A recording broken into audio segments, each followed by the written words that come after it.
Tahimik na nakaupo si Christine de la Vega sa pinakadulong bahagi ng silid-aralan.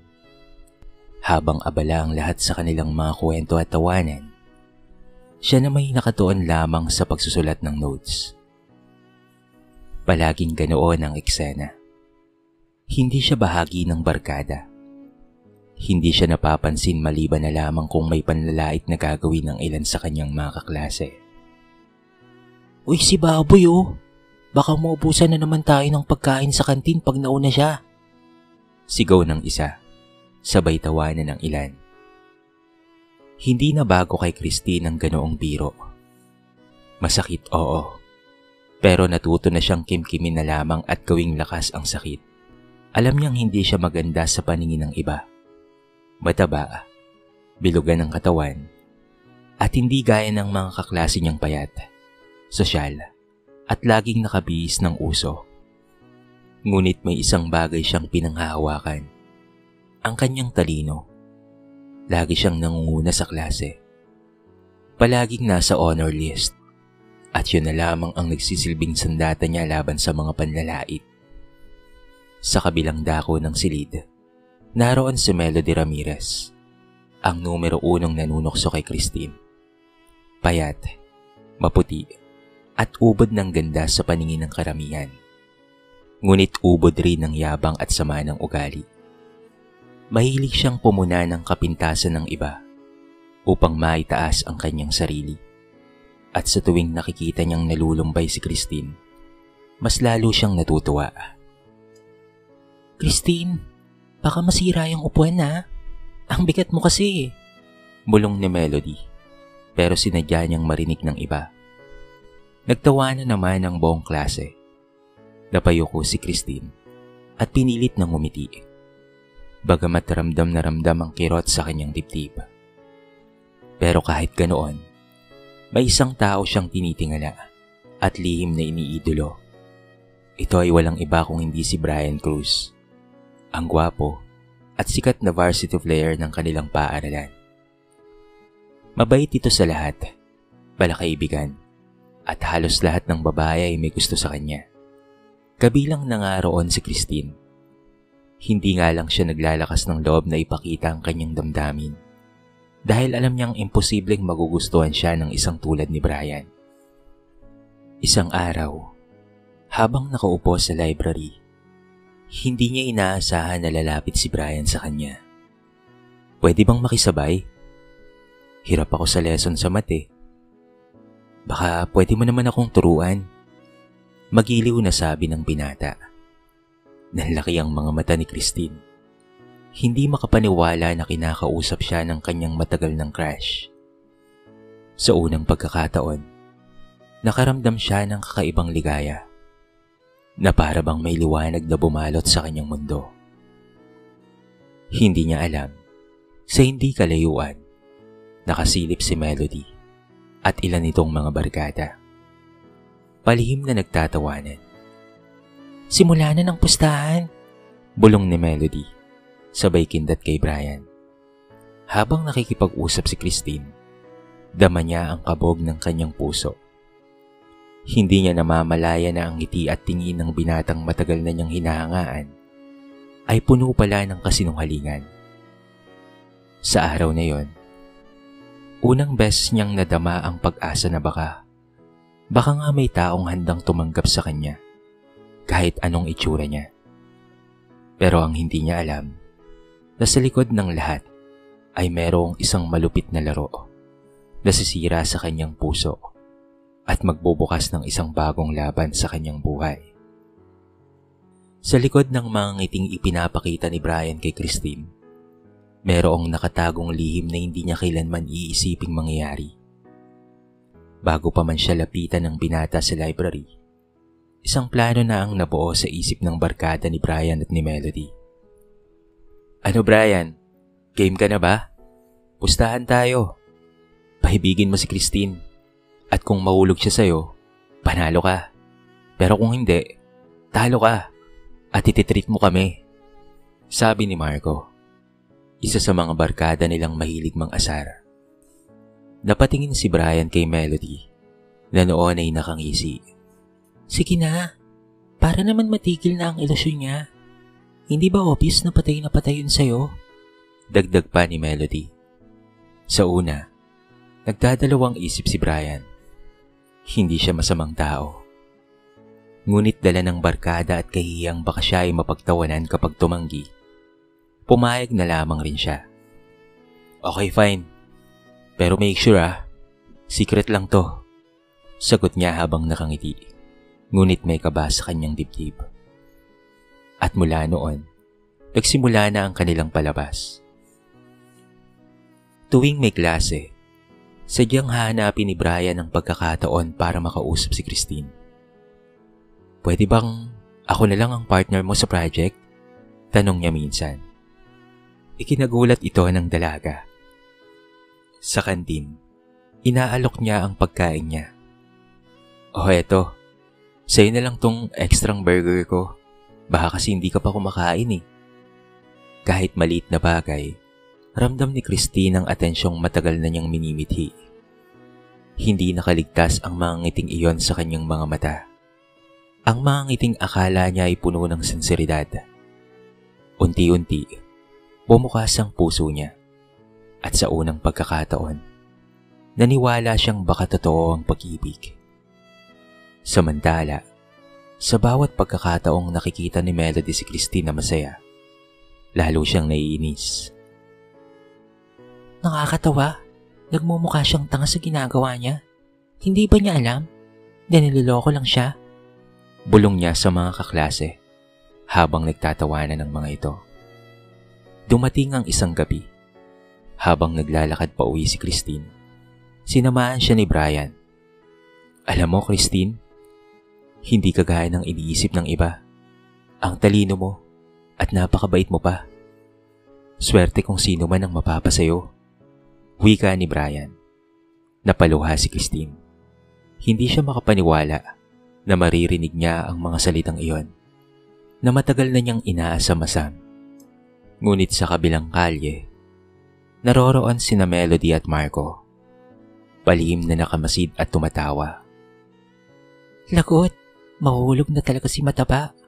Ani Melody, na para bang sabik na sabik sa magiging katapusan ng palabas. Habang tumatagal, lalo lamang napapalapit si Christine kay Brian. Hindi niya iniisip na ang lahat ng ito ay bahagi lamang ng isang laro. Isang laro na binuo ng mga taong walang puso, na para sa kanila, aliwan lamang ang kanyang damdamin. At sa bawat araw na lumilipas, mas lalo siyang nadadala ng kasinungalingan. Habang ang buong klase ay nagmamasid at nag-aabang ng resulta ng pustahan, si Christine naman ay lumulutang sa isang ilusyon. Ilusyon ng kanyang unang pag-ibig. Wala siyang kaalam-alam na ang pag-ibig na inaakala niyang magdadala ng kaligayahan sa kanyang buhay ay siya rin palang magdudulot ng pinakamalalim na sugat na hindi niya malilimutan habang buhay. Mainit ang hapon at tila walang kasingse si Christine habang kasama si Brian sa kantin. Nagkekwentuhan sila patungkol sa mga pangarap. At bagamat madalas si Christine lamang ang nagsasalita, dama niya ang atensyon ni Brian. Sa loob ng ilang linggo, pakiramdam niya ay siya ang pinakamaswerte sa lahat. Ngunit sa likod ng masasayang sandaling iyon, may unti-unting nabobuo ring pagdududa. Minsan kasi, nahuhuli niya si Melody at ang mga barkadang nagtatawanan tuwing lumalapit si Brian sa kanya. Pinipilit niyang hindi isipin. Iniisip na baka chismis lamang o simpleng paninibugho ng iba. Isang araw, habang naghihintay siya sa library, nagpasya siyang pumunta sa likod ng gym dahil narinig niyang naroon si Brian kasama ang kanyang mga kaibigan. Hindi siya nagpakita kaagad, bagkos ay nakinig muna siya ng kanilang usapan. Tol, ayos ang dali mong napaikot si Christine. Halos patay na yun sa'yo. Ani Marco, habang humagalpak sa tawa. Konting effort na lang. Basta kapag tuluyan na siyang nahulog panalo na ako sa pustahan natin Sagot ni Brian na may halong pagmamalaki. Nanlamig si Christine. Parang biglang bumigat ang kanyang katawan. at humigpit ang kanyang dibdib. Hindi siya makapaniwala sa lahat ng kanyang narinig, lahat ng magagandang alaala, lahat ng matatamis na salita, lahat ng ngiting nagbigay sa kanya ng pag-asa, ay pawang kasinungalingan lang pala. Ano ba talagang nakita ni Brian doon? Ang taba-taba, parang baboy. Kung hindi lang dahil sa pustahan, hindi niya papansinin yon. Singit ni Melody, sabay malakas na tawa. Parang sinaksak si Christine ng paulit-ulit sa kanyang puso. Ang taong matagal na niyang iniidolo, pinagkakatiwalaan, at lihim na minamahal, ay siya palang magiging sanhi ng pinakamasakit na panghihiya sa kanyang buhay. Hindi niya na kinaya. Mabilis siyang tumakbo papalayo. Ngunit hindi niya naiwasang mapansin ng isa sa mga barkada. "Uy, parang narinig niya tayo," bulong nito. Ngunit sa halip na pigilan, lalo pang nagtawanan ng grupo. Sa pag-uwi, walang tigil ang kanyang luha. Pagpasok sa bahay, pilit niyang ikinubli sa kanyang mga magulang ang sakit. Ngunit sa kanyang kwarto, doon siya tuluyang bumigay. Bakit ako? Ano bang kasalanan ko sa kanila? Dahil ba mataba ako? Dahil ba hindi ako maganda? Paulit-ulit niyang tanong sa kanyang sarili. Makalipas ang ilang araw, hindi na bumalik si Christine sa dating sigla. Oo, pumapasok pa rin siya at ginagawa pa rin niya ang kanyang mga proyekto. Ngunit ang mga mata niya ay laging puno ng lungkot. Alam niyang tapos na ang ilusyon, ngunit hindi pa tapos ang sugat na iniwan nito. Sa kabila ng lahat, isang bagay ang tumatak sa kanyang isipan. Hindi ako mananatiling ganito. Hindi ko hayaang manatili akong talunan. Balang araw, ipapakita ko sa kanila kung sino talaga ako. At doon nagsimulang mabuo ang apoy ng kanyang pangarap. Isang apoy na nahuhubog sa kanyang kinabukasan at magiging sandata laban sa mga taong minsang nagpasakit sa kanyang puso. Pagkatapos ng graduation sa high school, hindi na nag-atubili pa si Christine na humiling sa kanyang mga magulang. Ma, Pa, gusto ko po sana na sa Maynila po ako mag-aral.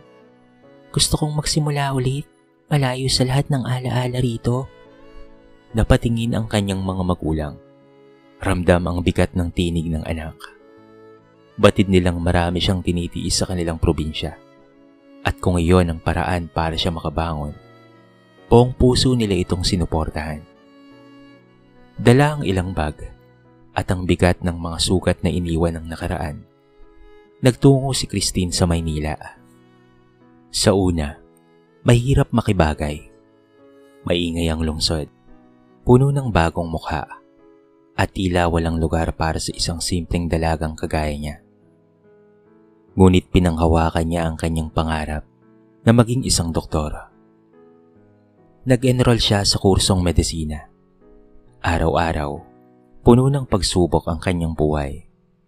Mahabang oras ng pag-aaral, mahal na gastusin, at paminsan-minsang pagod na halos gusto na niyang sumuko. Pero sa tuwing naiisip niya ang mga panlalait na tawa ni na Melody at Brian, pati na rin ang mga kaibigan nito, ay lalo siyang tumitibay. Isang gabi, habang nag-aaral sa dormitoryo, napatingin siya sa salamin. Nakita niya ang kanyang sarili. Malaki pa rin ang kanyang katawan. Mapurol ang mga mata. Tila ba puno ng sakit. Doon na nga siya nakapagpasya. Hindi lang utak ko ang dapat kong pagandahin. Dapat alagaan ko rin ang sarili ko. Sinimulan niya ang pagbabago. Una, naglakad-lakad siya tuwing umaga hanggang sa naging jogging. At unti-unti, tinanggal na niya ang labis na pagkain ng matatamis at fast food. Pinalitan ng gulay, prutas, at sapat na tubig. Mahirap sa simula, oo.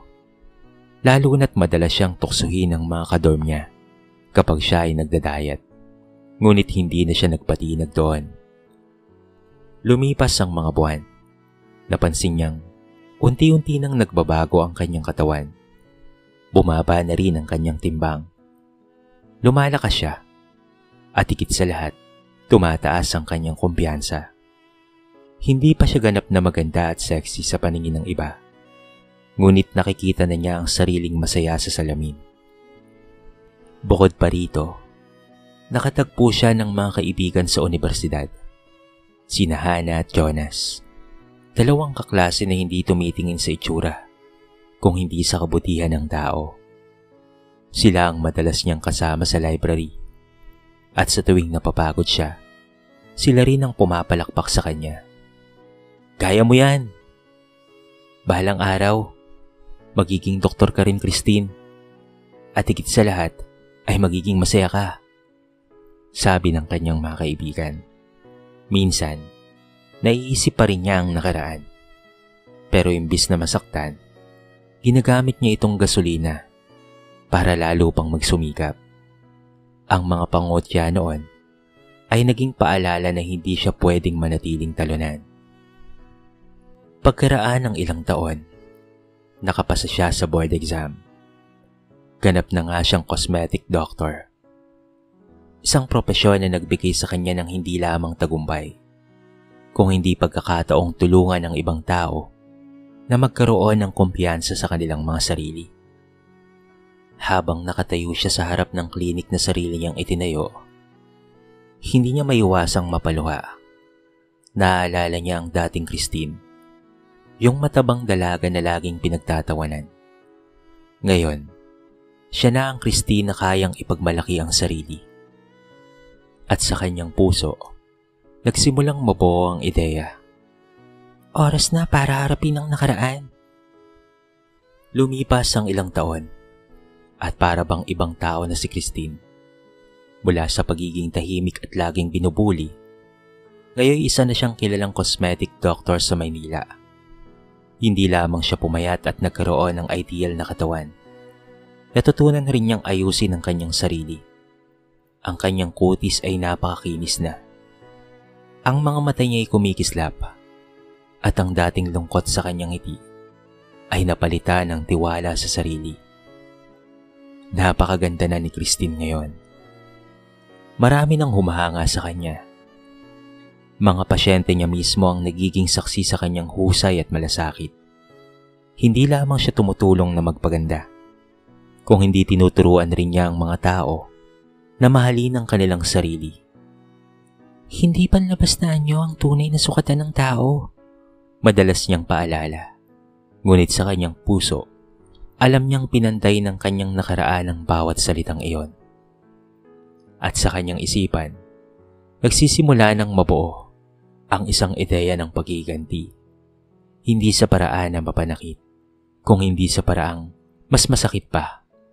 Ito ay ang iparamdam sa kanila na ang taong minsan nilang hinamak, ngayon ay mas mataas at mas patagumpay kaysa sa kanila. Muling bumalik si Christine sa kanilang probinsya matapos ang ilang taon sa Maynila. Sa kanyang pag-uwi, ibang-iba na siya. Hindi na ang dating matabang dalaga na madalas na pagtawanan, kung hindi isang babaeng puno ng kumpiyansa, matikas ang tindig, at dala-dala ang karangalan ng pagiging isang ganap na cosmetic doctor. Ang bawat hakbang niya sa lumang kalsada ay tila simbolo ng kanyang pagbabalik. Hindi para magpasikat, kung hindi para ipakita na hindi siya natalo ng kahapon. Habang naglalakad siya papunta sa kanilang barangay plaza, napansin niyang maraming lumilingon sa kanya. May mga hindi kaagad nakapansin na siya ay si Christine. Ang ilan na may bulong ng bulong. Halos hindi makapaniwala sa kanyang malaking pagbabago. Ngunit higit sa lahat, hindi niya inaasahan na makakasalubong kaagad si Melody, ang dating pangunahing nang bubuli sa kanya. Hindi ako makapaniwala. Natigilan si Melody. Hawak-hawak ang cellphone at tila gusto pang mag-selfie. Ikaw ba talaga si Christine? Ang taba-taba mo dati ah. Pero ngayon, grabe, parang artista ka na. Napangiti si Christine, ngunit hindi yon ngiti ng pagkukunwari. Kung hindi ng isang taong matagal nang nakalaya sa sugat ng nakaraan. Oo, ako nga. Salamat sa pagpapaalala ng dati Melody ha. Pero hindi na ako ang dating Christine na pinagtatawanan ninyo. Hindi nakasagot si Melody. Kita sa mukha nito ang pagkailang, lalo na't maraming tao sa paligid ang nakikinig. Ang ilan sa kanila'y tila natutuwa na nakita nila ang pagbabalik ni Christine sa ganitong anyo. Isang anyong imposibleng insultuhin. Ngunit hindi rito nagtapos ang lahat.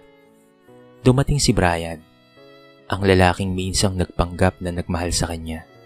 Ngunit sa huli nilabas ang malupit na katotohanang siya ay pinagpustahan lamang. Halatang nagulat rin siya nang makita si Christine. Ang dating kumpiyansa sa sarili ay biglang napalitan ng pagkabigla at hiya. Christine? Mahina niyang sambit.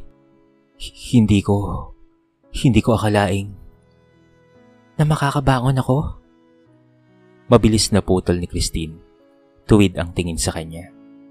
Na magiging mas maganda at mas matagumpay pa kaysa sa mga taong minsang nagpahiya sa akin? Oo, Brian. Hindi mo akalain. Kasi mali ang paniniwala mo noon na ang halaga ng isang tao ay nakabatay lamang sa itsura. Tahimik ang paligid. Walang nakapagsalita. Maging si Melody na kanina pang ngiting-ngiti. Ramdam ni Christine ang panginginig ng dibdib niya.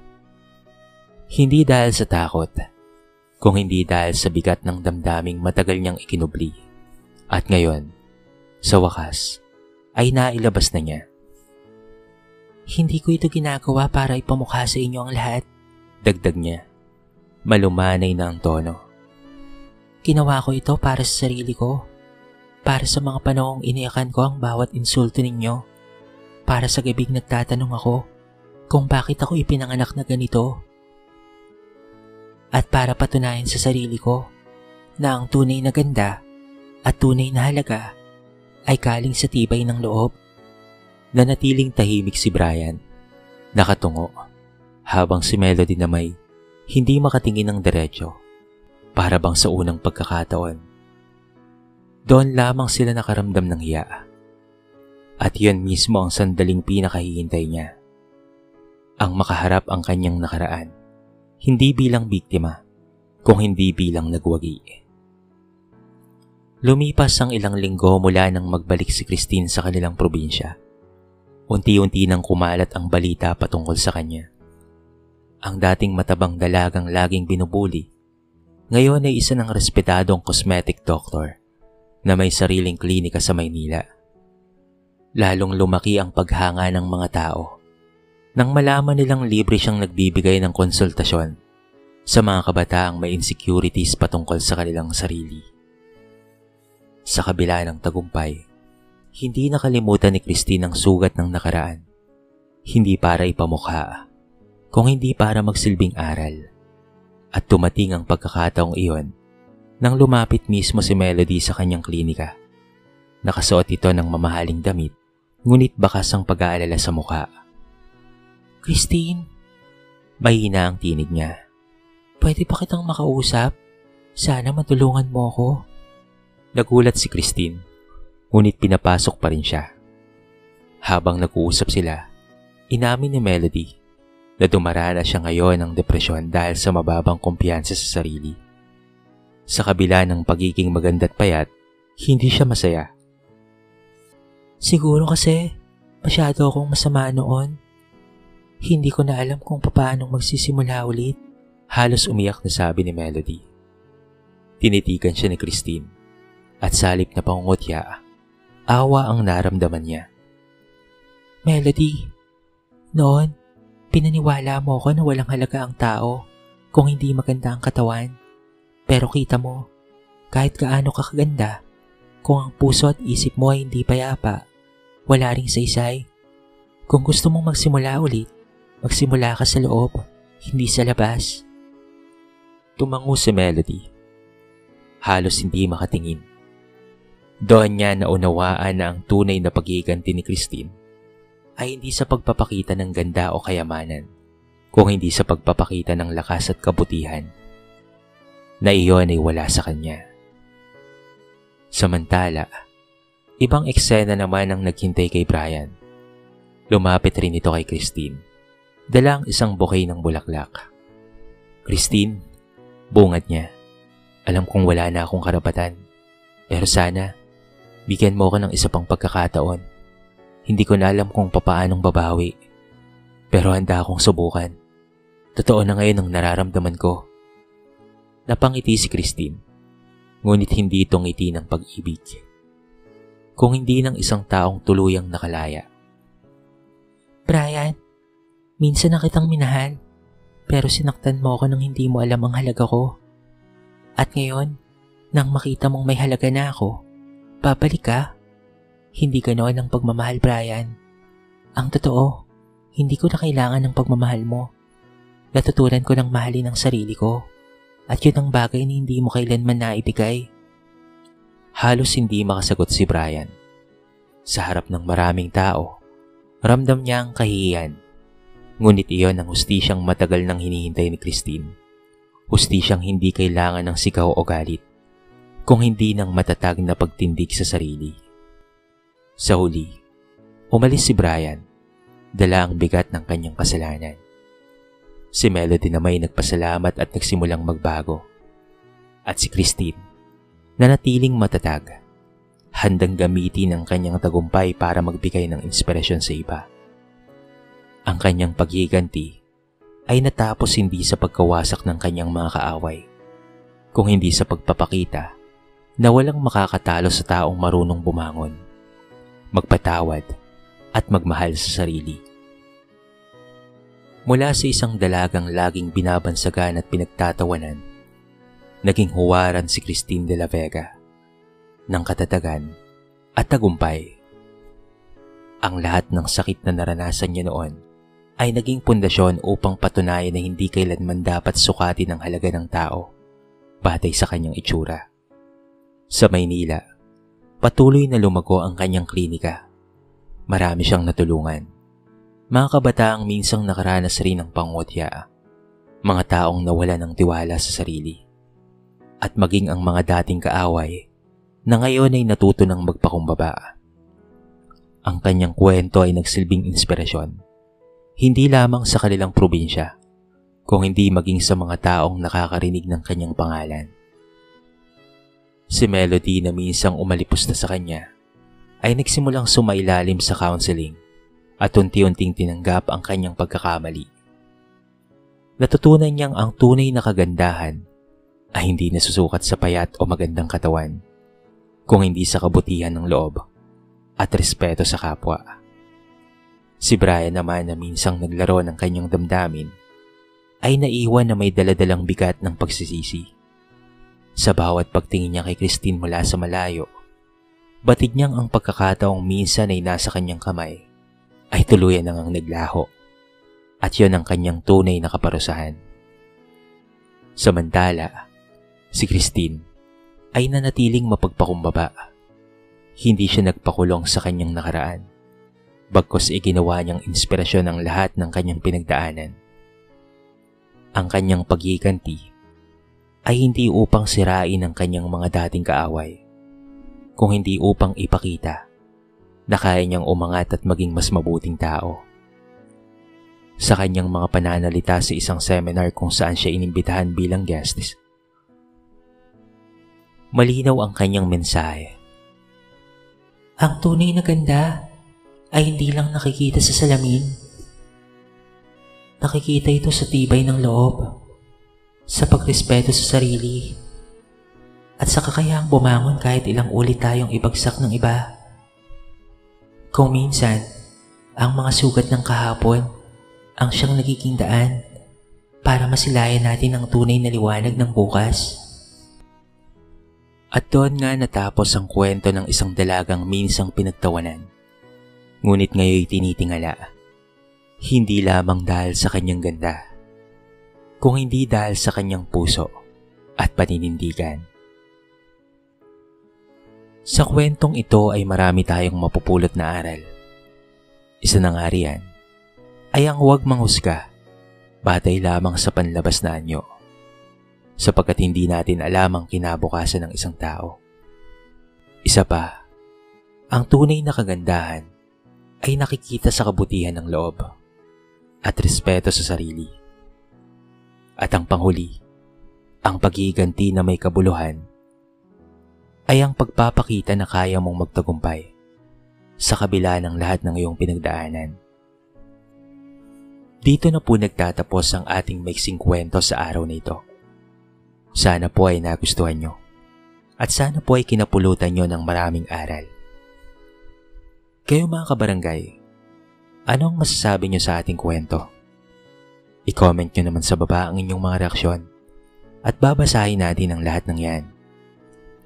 I-comment nyo na rin kung taga saan kayo para naman malaman ko kung hanggang saan nakaabot ang video na ito. Paki-like and share na rin ang ating kwento para mapakinggan rin ng iba. At kung bago ka pa lamang sa ating channel, baka naman pwedeng pakihit ang subscribe button at bell notification button para palagi kang updated sa mga bago nating upload na katulad nito. So paano mga kabarangay? Hanggang sa muli, thank you so much and peace out!